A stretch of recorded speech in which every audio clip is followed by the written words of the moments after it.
dhiisa ganda Mootummaa maallaqa fudhatee akkamitti caalchaa duuba maallaqa fudhatee. Na dhaggeeffadhu laali sirrallee hin beeknu ati dhugaa Yaadoo isaan maallaqa fudhatanii sirra qonnaan itti gaafatama kurshii teessan ijaanii jiran. Hanga quba filatamuuf jecha hanga. Ante mootummaa kan iskoonka diras mala haga maallaqa fudhatte san barra haga bakka sanii halaafinata itti qabda.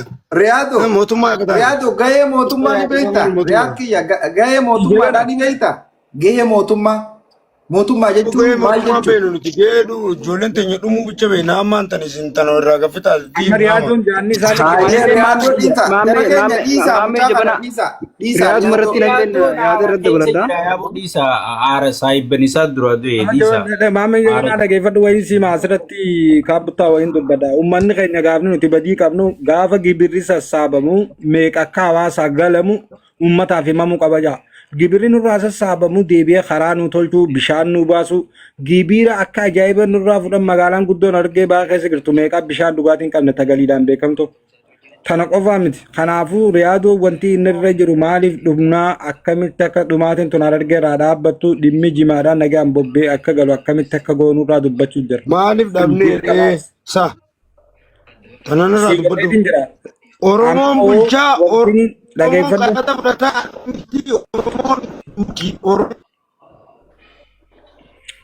Riyaadoo ati gabbuutee keessa jiru walitti himna malee. Qabaa nama qeequun hin taatu. Gaafa namni kan ati dhageeffadhu riyaadoo wayiin sima gaafa namni si bulchu si quuqame gaafa namni si bulchu eenyummaan kee dhiini kee itti dhagaame kursii jala qabda malee anarraa abiyyi miti abbaan isaa osoo dhufe kursii jalatti hin qabu zaatana keessa paartii na laallatu nagee harargee na laallata nageenya harargeedhaa kan fiduu danda'u mootummaadha osoo gibirallee kafaluu baannee jimaan san qaraxamuu baateewu namni nageenya eeguu qabu isaan duuba ummata nageenya eeguu hin dandeenya akkamitti filachuudhaa deemna gaafiti. Riyaadoon baal siyaasaan seenneetti mircaadhaaf jecha fiiguu jiran hayyee nama kana filachuudhaaf kaardii darbuudhaaf qophiirra jirta namni kun nagee eegetti gaafataman qabaanne akkamitti filachuudhaa deemtameeti akkamitti filachuu deemtaate ka siyaasaa seenuun barbaada kaardii darbuun deemtu.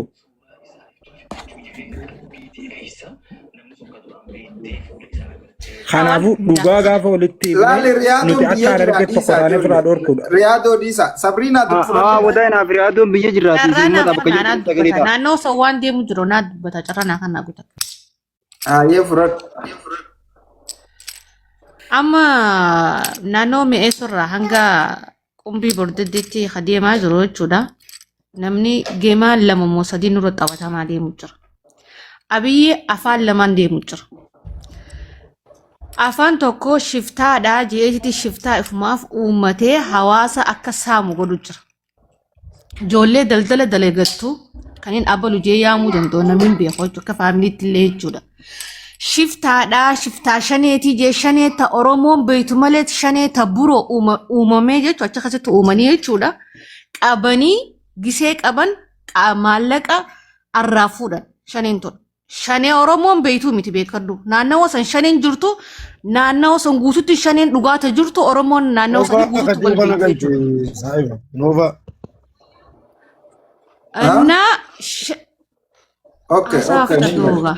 Fitadhu Sabriina. Jala gabboo anaa jala taayitiin taaptaap godhaa galchi nama. No cheeka taayitiin guddisaa koo nuuntu haasawa. Qalbee isaan illee obboleessa keenya dhiifama ta'utu jirtu dubbachuun illee ammoo garuu qalbee isaa qaama qalbii namni waan kana galgalaa ganama irratti hojjechuu qabu. Tokkos lammaffaa kaabbuttaa. Maaliif waan kana jaani beeytanii qaamni qeeqamuu qabuu fi kallattii qaamni itti qeeqamuu qabu barbaachisaa taanaan ilaa hanga hiriira mootummaan nama hin miine biyya keessaa sadarkaa sanitti uummanni keenya yoo dhabee feesbuukaan kallattii guyyaa wal fakkaataa suuraa wal fakkaataadhaaf waan kana balaaleffachuu akkamitti akka danda'amu lafa kaa'uun dirqama gee namummaa keessatti ta'uu qaba. Mee koppilinkii godha waan kana ni dubbanna akka gaariitti wanni kana koppilinkii godha isin hundinuu tara takka koppilinkii godha sheersheeris waliif godhaadha namoota hunda bira haa gahu waan biraan barbaannu no ililli no giftii no waan biraa tanattuma dhiisaa koppilinkii godha sagalee isinii taana. Sabriinaa dubbadhu eegana Hamzaa jiite kanni. Heer godha Sabriinaa teenya dubbadhu obboleettiiti. Okay, hawaasni afaan lama rakkatu jira jechuudha. Yoo ati gabbaatee mootummaa kana hin deeggarre jechuudha, mootummaan si hidha. Ati hojjetaa mootummaa taate yoo ati gabbaatee mootummaa kana hawaasni mootummaan kuni hawaasa kiyya miidhu jira jettee yoo ati ol garagaltee teessallee mootummaan si hidha. Akka mootummaan ajaje sanitti hawaasa isarratti gisee inni gabbee tarkaanfii fudhate shaneen dhuftee hawaasa kan irra tarkaanfii hin fudhatini jettee gabbaatee si qabdi jechuudha. Hawaasni naannoo sanii wanni ta'aa jiru amma. Yoo ati mootummaa diddee immoo mana keessa teesse taate ati shaneedhaa jaanii ni saamamta, ni cafaqamta, ni miidhamta.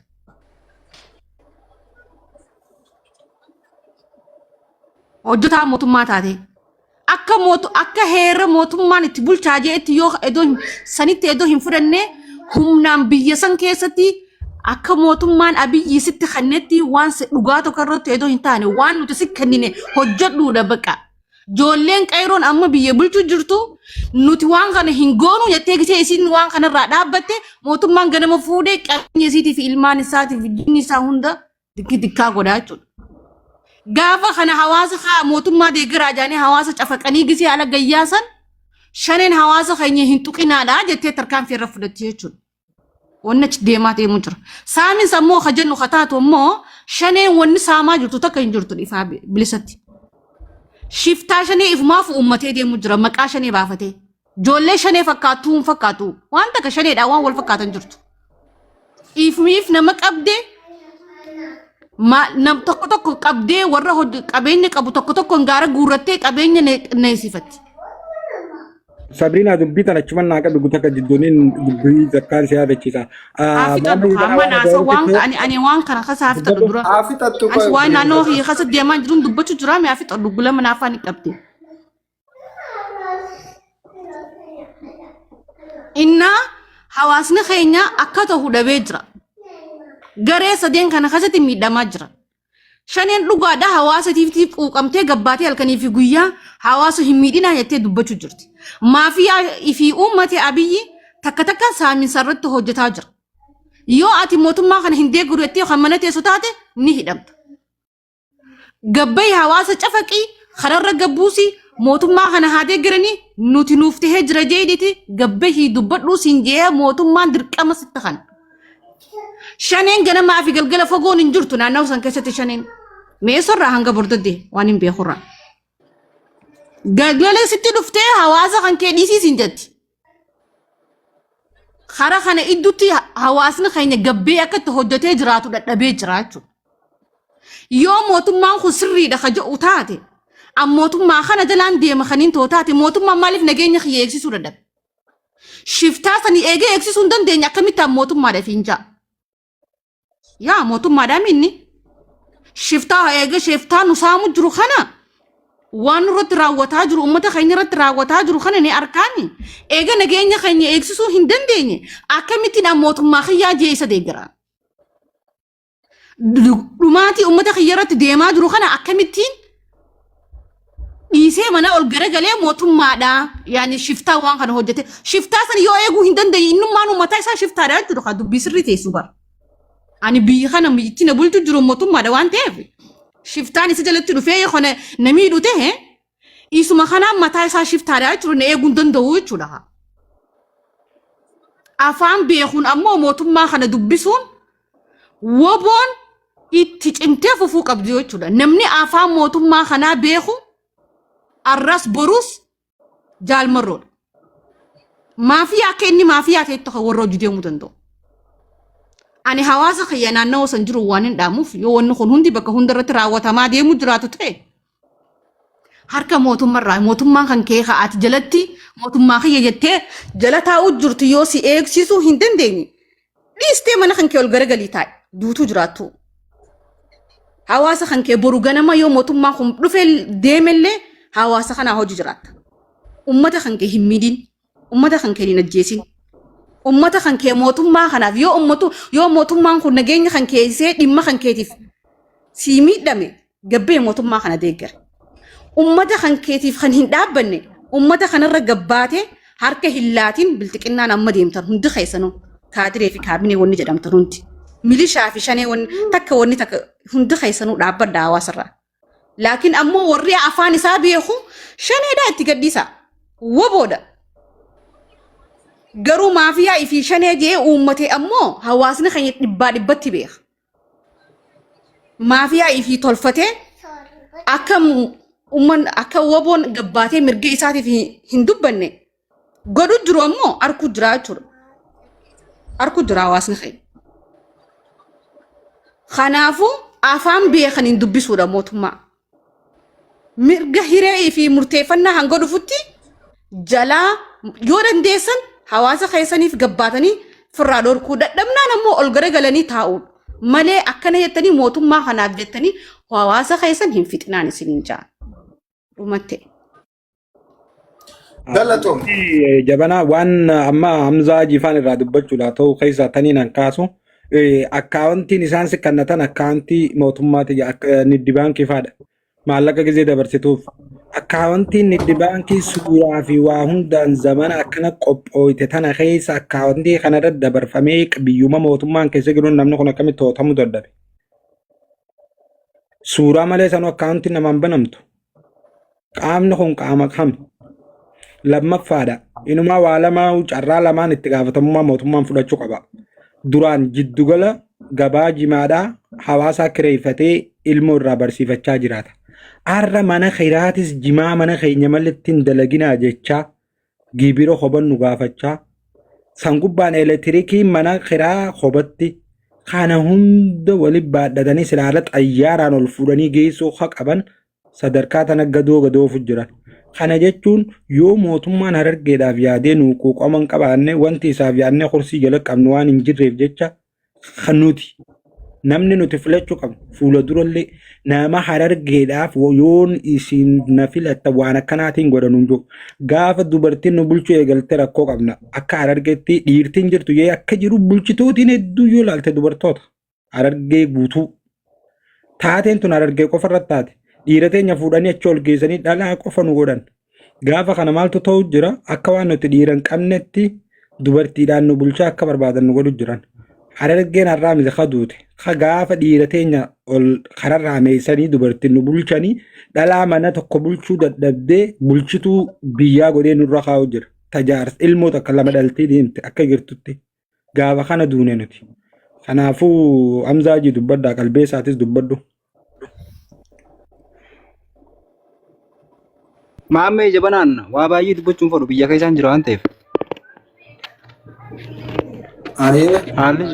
Haalli jiru hedduu rakkisaadha. Uummata Harargee kana gizee bakki biraatu qabte isaanii sagalee ta'aafi garuu uummata Harargeetiif nama sagalee ta'u bakka baay'ee hin dhageenyu. Feemasoonni keenya bakka jiru immoo sagalee ta'uufi qabu. Dhimma jimaa irratti.